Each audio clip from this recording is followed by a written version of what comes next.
Hello, I'm here to talk to you about something controversial, marijuana. The problem with marijuana is that its use is growing throughout the DC metro area. Because of this, there have been many harmful impacts of this problem. The social, political, and economic impacts that this creates are numerous. This being that 1. More money from families and individuals are put into illegal sectors and businesses because of the drug trade through dealers and gangs. 2. Not only does money not flow into legal sectors of the local economy, but also these gangs create problems by committing crimes in neighborhoods like ours and end up leading young people down dangerous paths, which then leads to an increase in arrests of the urban and suburban youth who could have led completely different lives if they had just made a different choice. This problem affects many people, especially in the DC area and even in a nice community like ours. People are still affected by these gangs introducing marijuana as a gateway drug to crime and other illegal activities because of its illegal status. This causes further problems for the community because of the broken window effect, which is when in a well-to-do neighborhood like ours experiences a major crime, it leads to even more crime, and then over time it leads to a degradation of the community into a much more dangerous community. The question is, how do we as a community prevent this from happening on such a large scale? The answer is legalization. If we legalize weed, then we can eliminate marijuana as a gateway drug to illegal activities.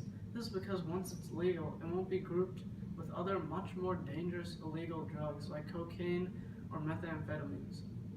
These drugs are very harmful to your body, so it makes sense for them to be illegal. But marijuana, on the other hand, does nearly the same damage to the body as legal drugs like alcohol or over-the-counter drugs like Viagra or pseudoephedrine and tobacco. So this means legalization wouldn't be too harmful to people. Another pro to legalization is as taxable. Because of this, the government can make money from taxes from the selling and distribution of marijuana.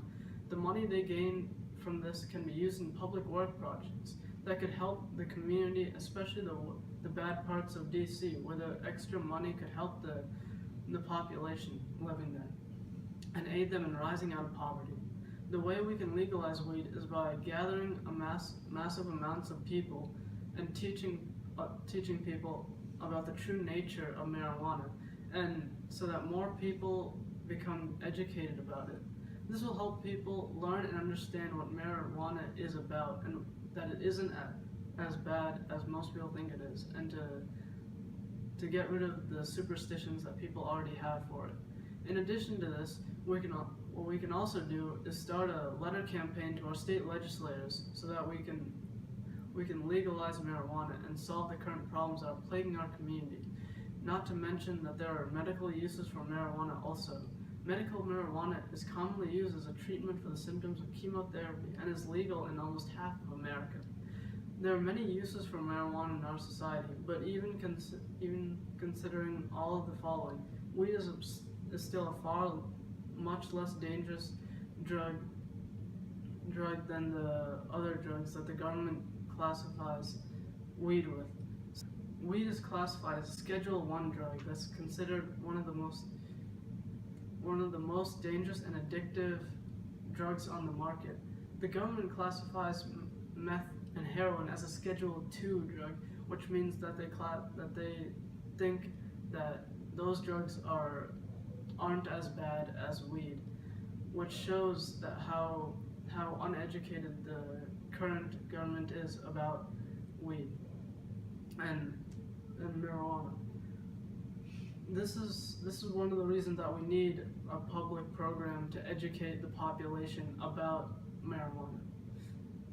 One of the biggest problems with the current classification of weed is that it's described by the federal government by having no medicinal value, which is completely wrong considering that there are many people in the U.S. that use medical marijuana to relieve their deep pains. It is used in many cases like patients with cancer, HIV, AIDS, neurological disorders, cases of multiple sclerosis, cases of chronic pain, and even autoimmune diseases like arthritis. In most cases, the cannabis acts as a very strong pain reliever, but in some cases of cancer, the cannabis actually stops the spread of some cancers. And this is one of the most important reasons to why marijuana should be legalized, or at least medical marijuana should be, in order to teach people the truth about marijuana. We would need to open an organization that has people that care about changing the status quo for marijuana legislation. It wouldn't be hard to find support, considering that in a recent poll by the government, it showed that 55% of the population believes that marijuana should be legalized recreationally or for medicinal purposes. The fact that a majority of the population of America supports legislation of some kind means that the government should support these laws too. And thank you.